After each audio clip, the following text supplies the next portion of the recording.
Aloha, Lauren. I do think I hurt my back just a little bit today. Dude, this story was bigger than I thought it was, Lauren. I don't know which one it is. She knows. I'm going to need your help to like pronouncing some of the locations. I mean, I could have looked them up, like how to pronounce them.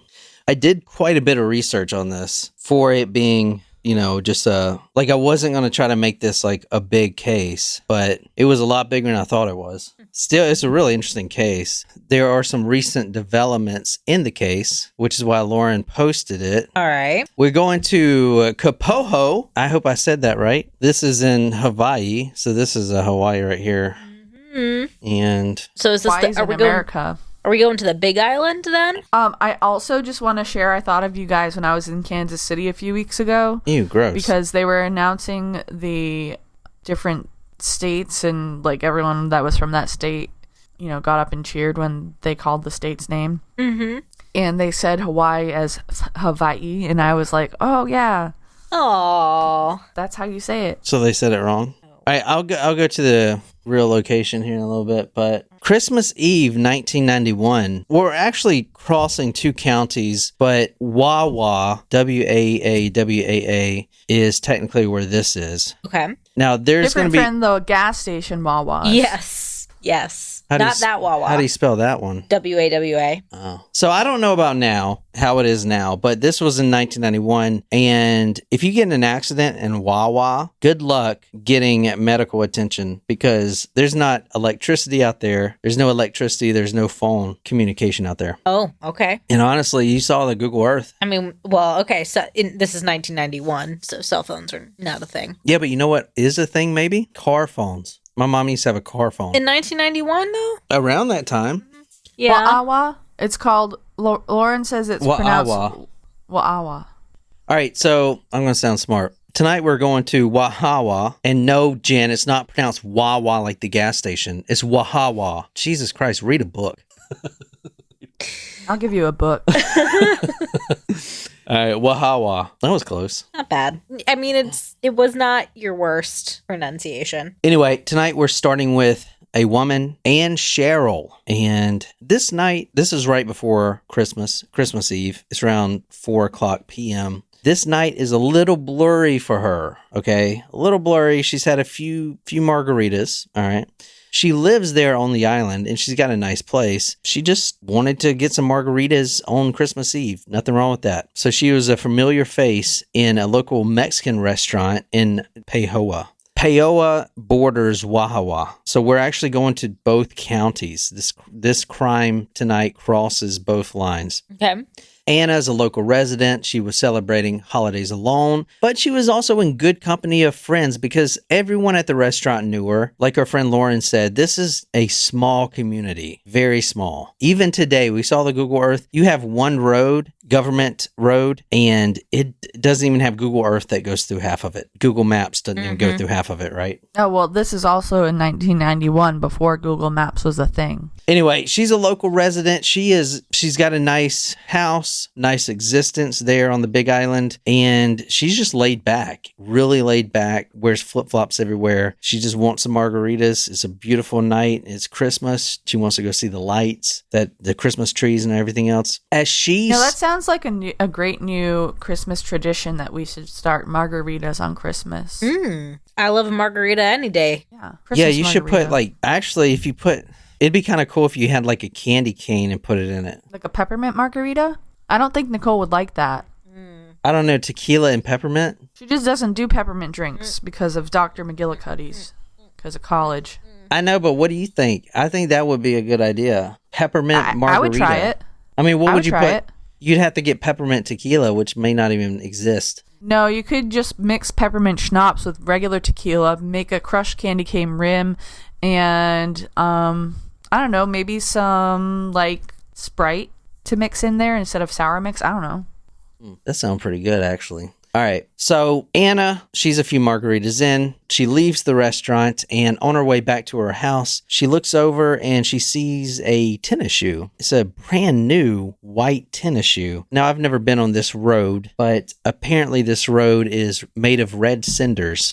So it's like bricks, red cinder road. I don't know. Let me look at it right quick. 1 second. I want to kind of see this. Red. Lauren says Christmas Mai Tais, which Nicole would much rather. Oh, yeah. Love me a Mai Tai. All right, so this is Red Cinder Road. I just typed in that and Hawaii came up. Is it like dirt? Red dirt? Yeah, it's like this gravel type of stuff. Oh, is it lava? Oh, I don't know. Maybe. Yeah, it might be. That's kind of cool. Yeah, that's super So like cool. the whole road, it's like a dirt road, but with these red cinders. It's kind of like, looks like the type of rock that's in our driveway, but red. Yeah, that's it right there. Okay, cool. That's crazy. Yeah, it probably is lava. They look like the rocks that you walk across when they do hot coals. Little Tony Robbins action. All right. Yeah, sure.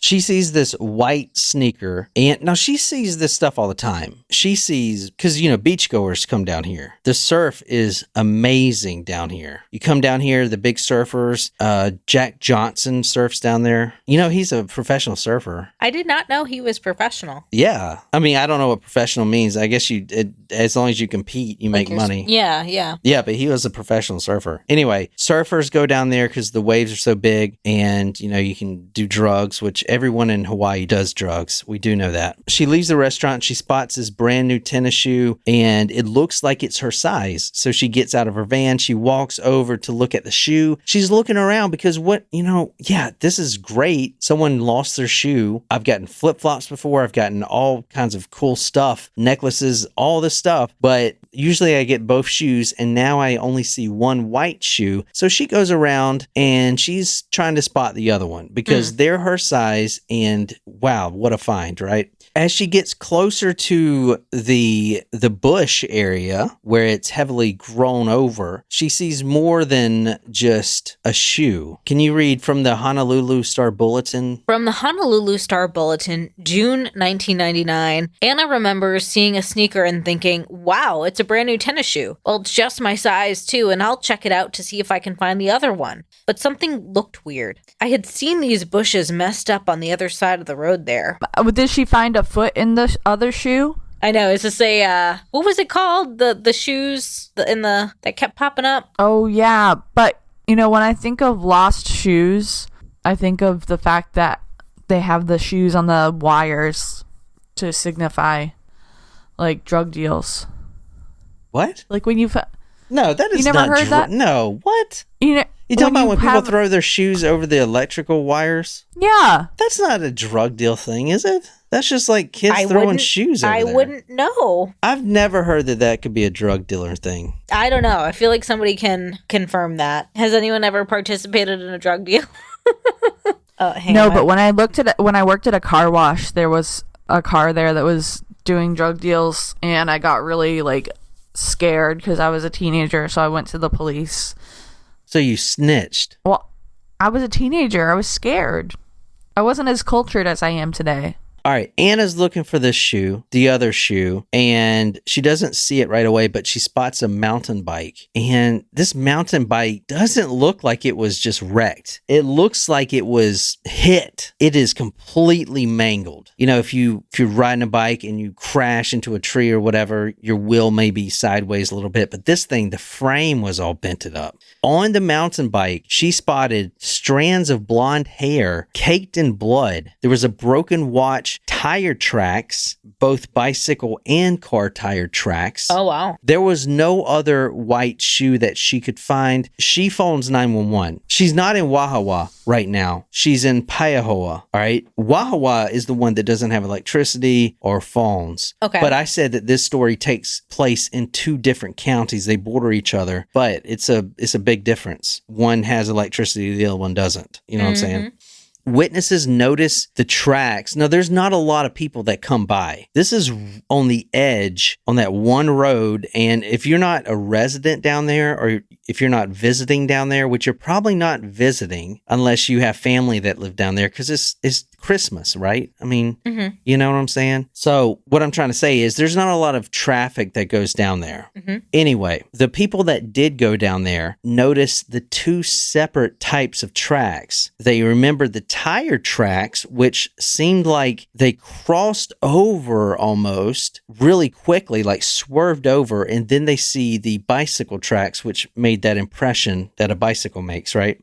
They noticed this over those red cinders. Then I saw the bicycle. It was just smashed. It took me all of a minute to figure out it was a bicycle. I thought it was just a hunk of junk someone threw out with the trash. So she's like shocked. She went to find this other shoe. She sees blood, hair, broken wristwatch. There's obviously been an accident. Because what is it? It's a car hit a bike. That's what we're looking at. Mm-hmm. You got the tire tracks. You got a swerve. You got a crushed up bicycle. You got blood. You got broken jewelry. And you got one shoe. One shoe. So where is the other shoe? Well, she's going to spend the next hour trying to find the other shoe and the person who's wearing it, because obviously that shoe is being worn by someone. At the same time, 5 miles away, we're going to Ida Smith. So this is happening at the same time, but now we're crossing into Wahawa 5 miles away on that government road. Ida Smith is also a resident. She hears a faint cry. She is at home. She's actually waiting for her husband to get home, and because he's at work, he's a contractor, so he's even working on Christmas Eve. She looks at the clock. It says 4:45. She hears a faint cry across the street on Government Beach Road from a grove of,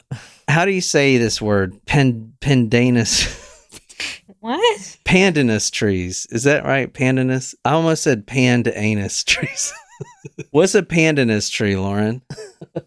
She hears a faint cry coming from this grove of pandanus trees across the street from her Wahawa home. It sounds really faint. It sounds like a little girl crying. It sounds like maybe this person is saying, help me, but it was so faint, so girlish, and it seemed to be fading away, getting softer and softer. But she couldn't let that go. She was hearing something. It wasn't the wind. It was someone. She doesn't know if they're crying for help or not, because she really couldn't distinguish those words coming out, but she kept following that across the street from her home into these pandanus trees, into this grove, this faint girly voice. It sounded desperate. Help me. That's what the voice said. You know what I heard? That if you're in trouble, you shouldn't yell, help me. You should yell because fire? People won't either fire or, why are you doing this to me? Huh? Really? Yeah, I saw that on Hacks. Great On show, what? by the way. You saw it on what? Hacks. Is that a show? Yeah, it's a show on HBO. Oh. All right, I don't know if y'all like it. I'm not recommending it, not because it's not a good show. I liked it. I just don't know if you guys would like it. Here's the pandanus trees. This is Anna Cheryl. I went down there and found her. I was in shock. I couldn't believe someone could do that to another human being. That's what she says. All right. So, I mean, what do we got here? There's obviously been an accident. Something, But, yeah. But why is she 5 miles away? There's no way that this girl had walked 5 miles and, ended up in the grove. You know what I'm saying? Yeah. What do you think, Was she thrown out of the car, out of someone's car? That's a good... did someone hit her on the bicycle and then abduct her and then she was thrown out? Can you read from Anna's interview with the Honolulu Star Bulletin? It sounded like a little girl's voice. It stopped for a little bit, then I heard it again, Smith said. Help me. I started to call back. I'm coming. Don't worry, I'm coming. She says, I could not believe somebody could do that to another human being. Can you read the next one? It looked like someone just picked her up and threw her there. It was so uncaring, so vicious. All right, something's not right here. Obviously, this woman has been in an accident. She is mangled. Now, keep in mind, this is from Ida Smith's point of view. Okay, Ida Smith is 5 miles away, and so she is not seeing the bicycle. She's not seeing that other shoe. She's not seeing all this stuff. All she is seeing is this girl, this teenager girl, who is desperately crying for help wearing one shoe. But she knows something's not right just by seeing her on the first glance. This woman was bleeding. She was obviously struck by a car. That's obvious. She had gashes. One huge gash on her head was so deep that you could see her skull inside the wound. Wow. Oh boy. Oh, that's deep. Yeah, it's bad. So you could see that like that. grayish bone right there through her skull. It was just out open. Her hair was so bloody, and this is a blonde girl. You'll hear the nurse that helps. She couldn't even tell if this was a blonde girl or a redhead. It looked like someone, do you know when you take a mop and you like twist it, you know what I'm saying? And get all that water out? Yeah. That's how the blood stuck to her hair. It completely colored it maroon, crimson red. And it was so drenched in this blood, so drenched that the flies, the Hawaii flies, were just feasting on it. So she has all these bugs and all these flies just eating this blood on her head, right? This is what she would say in this interview. This trauma was so bad that those little pebbles, those cinders, some of them were embedded into her skin. So she got hit. It looks like she got hit. Let's say she got hit on a bicycle. The car had hit her with so much force that she had got pushed down into the road with such velocity that the cinders actually embedded into her skin. That's how hard she was hit, you know? God. But like I said, something's not right here. It doesn't look like she was just a victim of an accident because it seems like her denim shorts were pulled down past her ankles and her shirt was pulled above her shoulders. Okay, usually, that probably doesn't happen. Yeah, the shoe thing makes sense, but it doesn't take Ida very long to realize that she was not only hit by a car, she was also violently raped. So whoever hit her also raped her. She was in and out of consciousness, incoherent. She could not remember who did this to her. It was a man. That's all she could remember. Ida ran home. She got a quilt. Now, if you read the whole interview, this girl that we're talking about tonight who got hit, she did not want Ida to leave her side at all because she was dying and she's been there for God knows how long already. She doesn't want to be left alone again, but she has to go home to call the police and to get a quilt. Number one, to cover this girl up. The girl actually asked to pull her denim shorts off of her because they were so uncomfortable, making it so much more uncomfortable for her. So Ida gets down and prays with this girl. They pray together. And then she goes and she gets a quilt. Now, I said this is in Wahawa. No electricity, no phone service. The only way to get help, Ida knows the only way to get help is to wave down a passing car because this is in the county with no electricity and no phone. Yeah. Anna Cheryl, going back to the shoe, trying to find the shoe, they have electricity, they have phone. But in Wahawa, they do not. So the only way this woman is going to survive this is if a passing car comes by. Now, do we know if maybe she was raped first and then like intentionally run over to make it seem like it was not a rape, or am I thinking too much about that? An hour later, an hour goes by, a car drives up. Ida wasn't going to let this single car pass, though. She made sure it stopped and told them to go call 911 right now. At this point, it is 5:47. You remember, I said that Ida heard this faint cry. She looked at her clock, which the timing is really important in this case. She looked at that clock and it said 4:45 p.m. She's waiting for her husband to get off work. 4:45 p.m. So a car drives up at 5:47 p.m. An hour has already gone by. She has been bleeding out for an hour already. All right. This case is a lot about the police not being equipped or able to handle something like this. And we see this all the time. Yeah. Right. I mean, this is the first time something like this has happened. They don't have phone. They don't have electricity. They don't have an ambulance service. They don't have CSI labs. They don't have detectives. They don't have homicide detectives. They don't have shit. Right. Yep. All right. Finally, a nurse, Geri, Geri Gallagher, shows up. She's riding by and she gets out and she takes over. She's going to use her skills as a nurse to try to save this girl. The young woman had been raped and battered. Her hair so blood-soaked, Gallagher wasn't sure if its natural color was blonde or red. 2 hours would pass before an ambulance arrived. 34 minutes due to the bad response time of being what in I a told you. remote Yeah. area. Yeah. She says, I've had nightmares about it. None of us knew that it was going to take so long. It took an indescribably long time to get help down to her. Yeah. All right. So this is a case that has just came up in the news again, and there's some new information. We are talking about the case of Dana Ireland. I'm pretty sure you remember this photo from our headlines that we do. Oh, yeah. Yeah. So this is her. Now, she's not a Hawaiian native. She's visiting family. Her parents live down there, and her sister lives down there. And she is just visiting for the holidays. This is 1991. Christmas Eve. I think Lauren had posted this case. Mm-hmm. All right. So as you can you describe her right quick for our podcast audience? Young, blonde, Late teens, early 20s. yeah, long hair, Blonde hair, yeah. Yeah. She's a fitness buff. I guess you would call it fitness buff. She's there riding her bike, right? 23 years old. She's staying with her sister in Kapoho. She just graduated from the college in Virginia. Let's talk about her bike ride. She is in vacation land. That's what the town's called.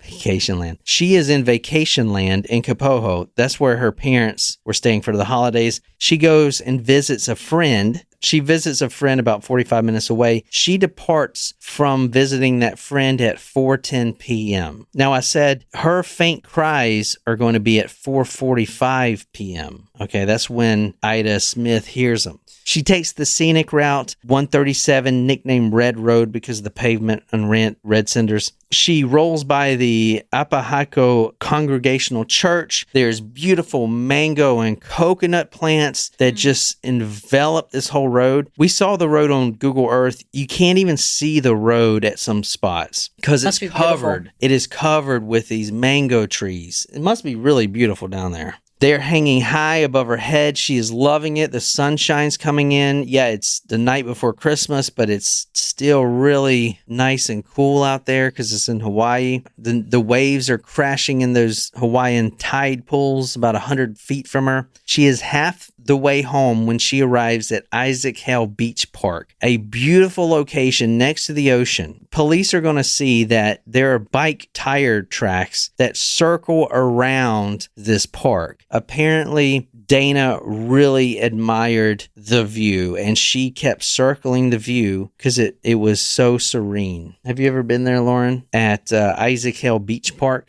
It's also a really popular surf spot. There's a small little surf spot that the waves are real nice. It's called the Shacks, and that's where all the teenage boys hang out. A few handsome men were there. There were one group of guys that she rode by. There was this purple VW Beetle. She rides by. There's 3 guys hanging out. They're surfers, and one of the young men, he whistles at her. Cat calls a little bit. She kind of brushes it off. She's better than that. She's just trying to see the scenery. After the Shacks, that surf spot, she passes a warm springs in Kapoho, turns right on Kapoho Kai Drive. She is now a half a mile away from her parents' home. Mm-hmm. So what do you think happened here? Obviously, this was 5 miles away. The tracks show that someone has swerved and intentionally hit her, and then must have thrown her into a car of some sort, driven her 5 miles, violently raped her, and then threw her in the bush. That's what we're looking at here. Unfortunately, Dana Ireland, 23 years old, was put to her final resting place on December 28th, 1991. She didn't survive this incident. The lack of response time and the lack of equipment and medicines needed to save her life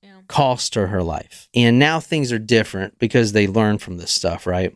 But Ida Smith was certain that this girl would pull through. Certain. There was other people that stopped. I talked to this nurse, Jerry Gallagher. She was certain that when she put this girl into the ambulance, she would survive. Unfortunately, she did not. She bled out. She died. That was her cause of death, was she bled out, and she suffered severe vaginal trauma. Oh, boy. So Dana Ireland was put to rest on December 28th, 1991. Let's talk about those men that she rode her bike by. There's not a lot of people on this island. There's only a handful of surfers. They're by this really recognizable purple VW. Mm-hmm. And if you're a detective, or they don't have detectives, if you're a cop, one of the two cops, and people are demanding justice, you need to interview everyone who was around that location, including all the residents, because most likely it wasn't a tourist, right? Because there's no one that comes down this far. It's most likely someone who knows this space and intentionally drove across that county line where they knew there would be no help, no electricity, or no phone. Someone did this on purpose, it seems like. But you have a lot of pressure on you. Hawaii, the public, they're demanding justice for this poor girl, right? Yeah.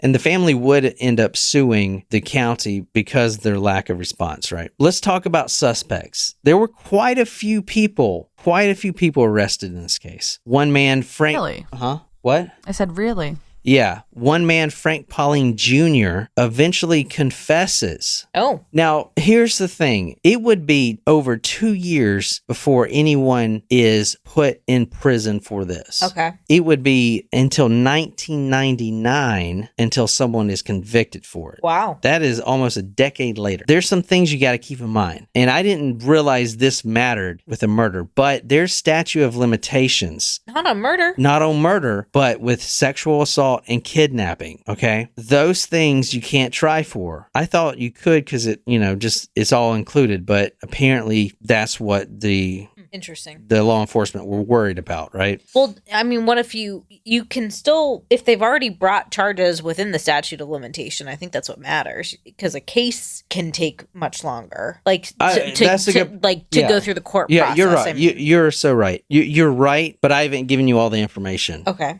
One man, Frank Pauling Jr., eventually confesses. He has been in and out of prison already for minor stuff, robbery, assault, this, that, and the other. He says, you know what? I do have information. I was there. I didn't rape this girl, but I was with the two guys that did. These two guys were brothers, and they picked me up that morning driving a purple VW. It was the Surfers. Purple VW Buck. They picked me up. These two, Albert N. and Sean Schweitzer. Two brothers. Sean being the youngest, 16 years old. The oldest, Albert, 27. So two brothers hit this girl intentionally with their car, put her in the backseat, and then both raped her. That's what the confession is. There was rape evidence. Okay, there was a bite mark on the top of her left breast, semen in the vagina, rectal, and cervical. The cause of death, as I said, she bled to death in vaginal trauma. Frank Pauling Jr., prosecutors dubbed as the, quote, walking crime wave.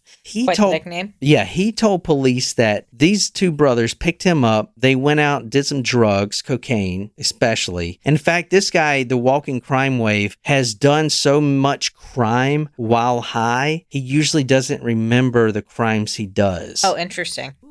But he says that these two brothers not only raped her, but they also hit her on the head with a tire iron, which explains that huge gash in her skull. Yep. But 2 years later, after he confesses to this, he recants it. Okay? Okay. Keep that in mind. This guy lived a few miles from the scene, as well as the brothers. He was arrested in 1993, 2 years later, and sentenced to 10 years in prison for sexual assault, robbery, and criminal trespass on another case. Totally unrelated. Totally unrelated. Wow. Drug problem, always stoned, couldn't remember crimes. The trio stopped to smoke cocaine before they saw a woman standing on the side of the road. The driver accelerated, hit the woman, then stopped, got out, put her in the trunk. They drove to a place with a lot of junk cars, raped her, and hit her with a tire iron. All right, if you don't mind, can you read that full confession? It's not very long, but let me show you this guy, Frank Pauling Jr., okay, because he's really important in this case. Let me tell you what's going on right now. These two brothers are saying, I didn't do it. We weren't even there, okay? We weren't even there. I was at my uncle's house, and our VW Bug wasn't even working. We were not there. We know this guy, Frank Pauling Jr., but we have bad bad family blood with this guy, and he is lying. He is saying that we did this and we did not. Now, keep in mind, the police are under immense pressure to put someone in prison. They've already put several people in prison. And in fact, as you'll see, the police, they nearly arrested the two females who tried to damn save her. Jesus. The nurse, Jerry, was questioned questioned for multiple days for hours at a time. That's crazy. Also, the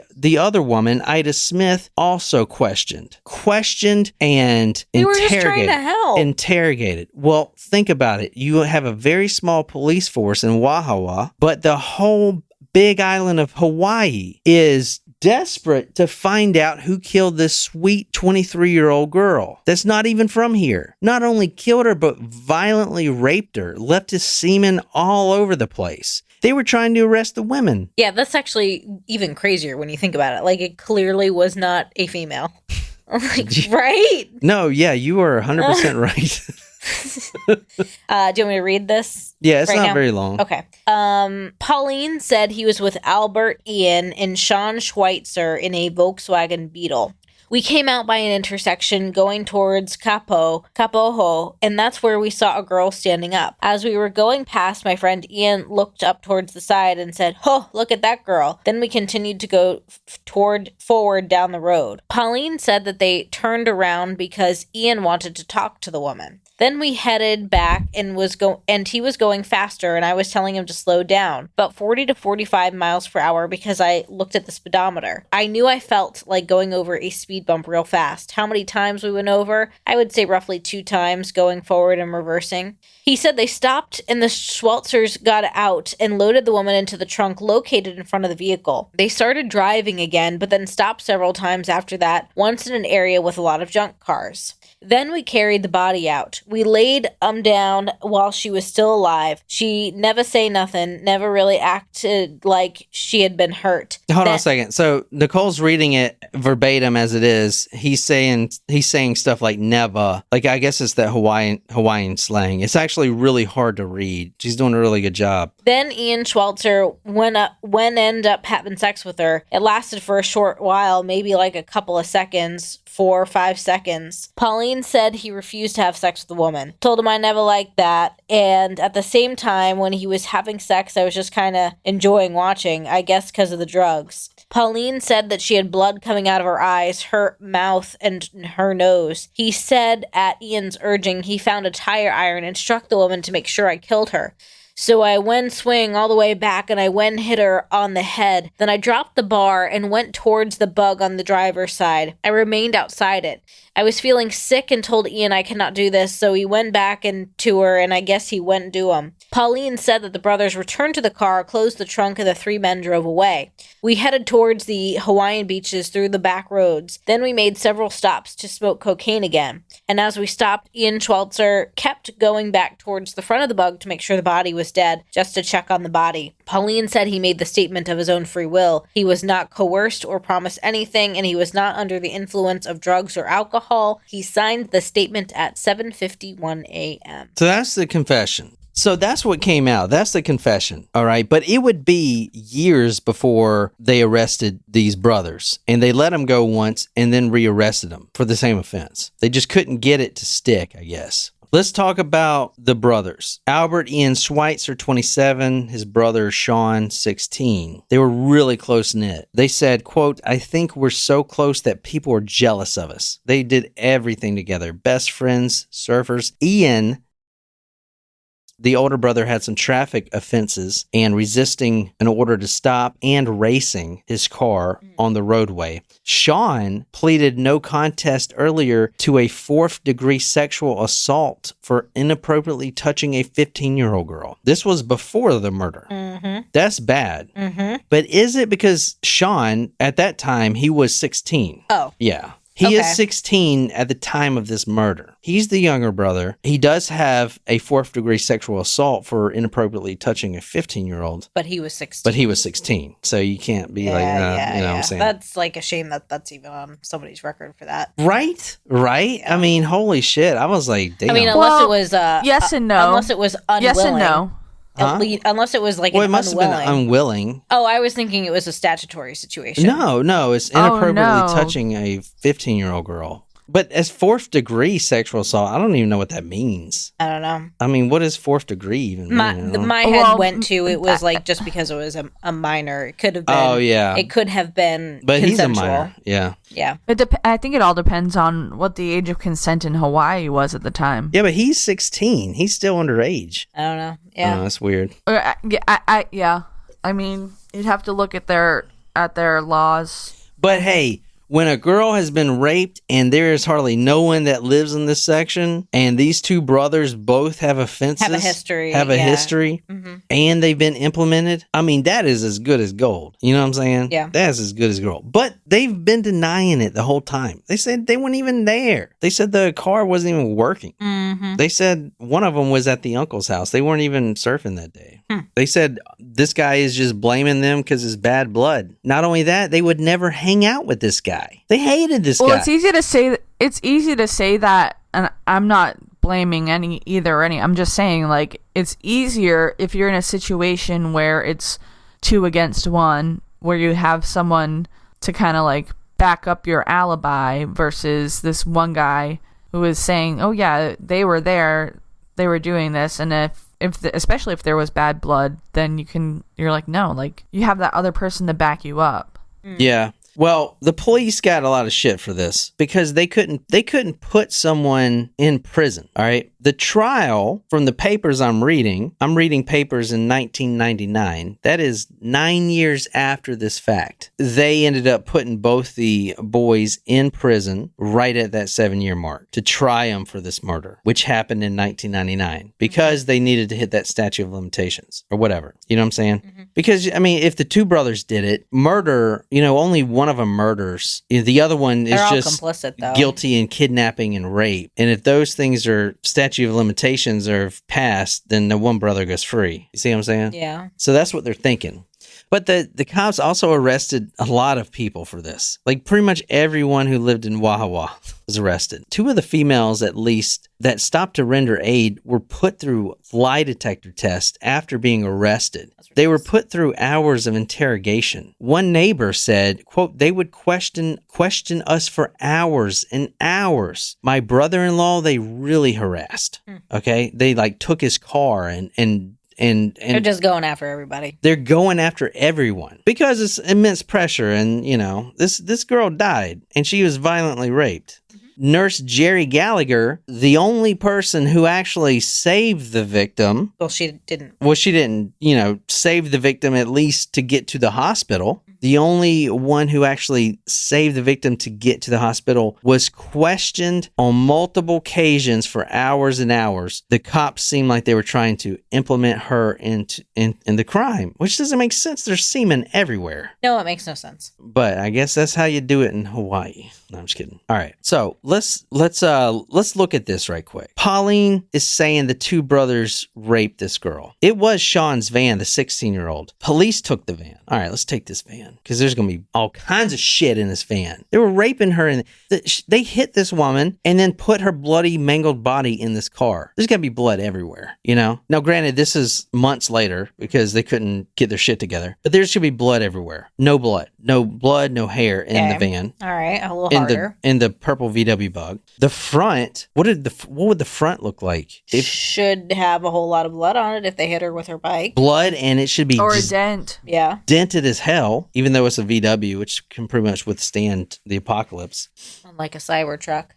Nothing. It wasn't even dented or dinged. It was rusted, but it was not even scratched. Okay, probably unlikely then. It's a little weird. All right. Now, well, how long after were they inspecting the vehicle? Couple months. Now, you got to remember, Sean, the youngest brother, implemented in this is 16. So if he didn't do it, let's say if he didn't do it, well, I'll say right now what he said. He ends up going to prison. But what he says is he couldn't keep a job. He's afraid to go out of his house. He walks down the street and he sees, quote, "wanted dead" posters up with his face on it. Oh, gosh. He says this is a misunderstanding because this guy hates our family. And he is just he's a walking crime wave. He's a drug dealer and he just wanted us to go down. Interesting. There's also an incentive for Pauline Jr. I'm not going to go into this, but apparently when Pauline Jr. was sent to prison, he was being raped by one or multiple guards. Oof. He was... Hold on one second. Hi, Martin. Sorry. I missed your message and it popped up on my screen. I'm acknowledging you. Hello. He says that he's been sexually assaulted and raped by several guards. He recanted this confession that you read. The reason? He said he only confessed so he can get in the spotlight to tell people that he's being raped by these guards in prison. He's in prison for other things, right? He's an upstanding citizen. I'm being sarcastic. Yeah. All right, let's talk about the bite marks. In 1994, Dr. Norman Sperber, a San Diego forensic teeth specialist, said Albert Ian Schweitzer could be, quote, ruled out as causing the bite marks seen on the victim. Okay. But court documents filed in 1998 say that Sperber changed his mind in reviewing the evidence from the prosecutors and says that his teeth were, quote, consistent with the bite mark. You just must be a shitty fucking guy. They should probably get another opinion. Yeah. All right. Well, we got the DNA. We got fucking sperm everywhere. All right. And it takes a while to, run tests on this shit. In 1991, the DNA tests weren't really that great. But we do know that the sperm sent to the lab does not match either the two Schweitzer brothers, neither of them, nor does it match the guy who confessed and said it was the two brothers. What? So now we have... All right, it's none of them. Now we have the car that has no blood, no hair, no evidence anywhere. The two brothers said the car wasn't even running on that day. One of them was at his uncle's house. So they say, and this is false, you have teeth mark prints that don't match any of them, but then, the guy changes his mind. And the fucking thing, the biggest thing, the semen DNA doesn't match either three of the guys implemented in this crime. Also, you have the police arresting the females. That's a mess. It's a damn mess. It's a really bad mess. But someone's got to go to prison. Hopefully the right person. Exactly. All right, let's end this up. Let me tell you the reason we're doing this case right now, okay? And this case is pretty large, but this is from 7 hours ago. Both the brothers were implemented. They served time. They didn't do it. In fact, the Innocent Project, which is, the Stephen Avery organization. Well, it's not his, but they've helped him. No, I know, but that's what everyone thinks about. The Innocent Project, the Hawaii branch, took on this case. And last year, in January, I believe, one of the brothers was let out of prison. Okay, hold on. That took a really long time. Yeah, exactly. Okay, can I just say I thought this case was over because a few days ago, they retested the DNA. And if you look it up right here, the DNA that was tested matched to someone unrelated to what we talked about today. Wow. That man, once his DNA matched, killed himself a few days ago. Oh, wow. So that is where we're at now with the case. Let me pull up a little article about that. This from People. Hawaii man submitted DNA sample that linked him to a woman's 1991 murder. Then he died by suicide. Completely different guy. This is Albert Laura Jr. He was also a resident, and he was a suspect at one point, but it passed. But did this guy, was another one of those 23andMe type situations, or they asked him to submit his DNA for this case specifically? Or we'll find out in the video, I guess. Yeah. So they asked him to submit a sample after he was re-interviewed. Yeah. You know what's weird? Reading this paper, the Honolulu Star Bulletin did a huge 5-part series on this. So, Monday they had part 1, the crime, then the investigation, and that's what I used for this episode. But reading back there now, I got all those details that the semen didn't match and all this stuff. It seemed like it was obvious that these brothers didn't do it, and it was obvious 20 years ago. But that was 1999. Yeah. Of the research I've done this. That's crazy. That is 24 years ago. That's true. They've been in prison almost 3 decades. decades for something they didn't do. And it was clear then. It's not like this is like some aha. Having it test positive for another individual is the aha, but it they was knew that this so didn't obvious. match. If you read the paper, it's so obvious. Even the papers, like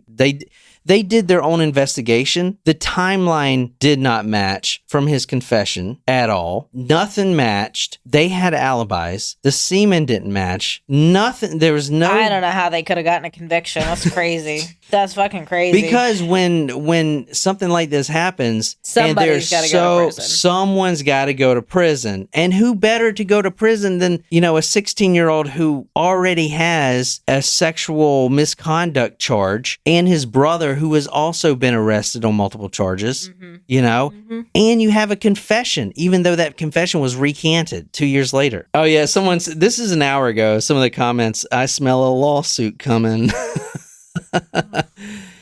Oh my God. They're going to get sued out the fucking ass. Yeah. Wow, that was nuts. So the man who most likely committed the crime died by suicide just days ago. They said his DNA matched. Yes. Yeah. I know, and I'm saying he did it. His semen matched. Uh-huh. So he's the one that did it. Uh-huh. Now, I want to say, I didn't know this was that big of a case. I did quite a bit of research, probably like 8 hours of research on it. I could have done a lot more, but, let's just see how this plays out. I want to follow it, see if the brothers get out. This is an Innocence Project one. I don't think we've done one of those before. I don't think so. But holy shit, I mean, I'm definitely a believer. They should get out any day. I'm definitely a believer. And they're going to be... So Hilo PD is the one who handled the case. They're going to be sued pretty heftily because not only one brother, right? You got two. So someone sues for a couple $1 million, you just multiply that shit by two. Mm-hmm. Holy shit. Mm-hmm. Yeah. Jesus Christ. I don't know, man. I mean, I tried to do this case. No, good. Very thorough. Good job. Thanks, Lauren, for the good headline that turned into a story. Mm-hmm. It says, using evolved DNA technology, investigators were able to identify 57-year-old Albert Loro Jr., who lived on the Kapoho area at the time of the murder, as a potential suspect in the case. Before police had enough evidence to charge him for Ireland's murder, he was found dead in his home on July 23rd from suicide. October 23rd, this is from civilbeat.org. It says, second man is exonerated in the Dana, Ireland murder case. So from October? Yeah, this is from last year, but it says Judge Peter Kubuto cited new DNA evidence in clearing Ian and Sean Schweitzer. The defense presented the evidence at trial that the DNA of Ireland's attacker did not belong to either of the Schweitzer brothers or to Pauline, but Pauline was convicted anyway of murder, kidnapping, and sexual assault in 1999, and Ian Schweitzer was then convicted of the same charges on February 15, 2000. Quote, in almost every other case, if the DNA did not match, you got out of jail. In this case, the DNA did not match, you still went to jail. Oh my God. They are going to get sued out of fucking existence, bro. Holy shit. Yeah. Holy fucking shit. They have been avid about being innocent since they were arrested in like 1994 or whatever. Oh. Through the millennium. Yep. And now in 2024, they're finally getting out. Like, what the fuck? Yeah, that's crazy. That is so fucking nuts, man. Holy shit. This is from 2023. Just over 24 hours ago, Albert Ian Schweitzer was spending the rest of his life in prison for the murder of Dana, Ireland, a crime we now know he did not commit. Albert Ian Schweitzer is now a free man after spending 2 decades behind bars. So they are out of prison. They are as of last year. Last year. Oh, all right. Thanks for being here, everybody. And also, like, can you imagine the guy that did this? Like, once they arrested all those people, he's probably like, what the fuck? That's crazy. Yeah, I thought he almost got away with it. Jesus Christ. He almost did. All right, that was, we're going to keep up on that case, but it's pretty much, I mean. I guess now it is really wrapped up. Yeah, I guess it's now wrapped up. It's nuts, though. Thanks for requesting it. It wasn't, I didn't go full out on it, but. No, I would say so. I hope you enjoyed it either way. And we'll be back tomorrow for more headlines and possibly another story. I'm going to try like a very small one, but yeah. So anyway, catch us tomorrow, and yeah. And until next time, good night, you lovely, lovely people, and mahalo.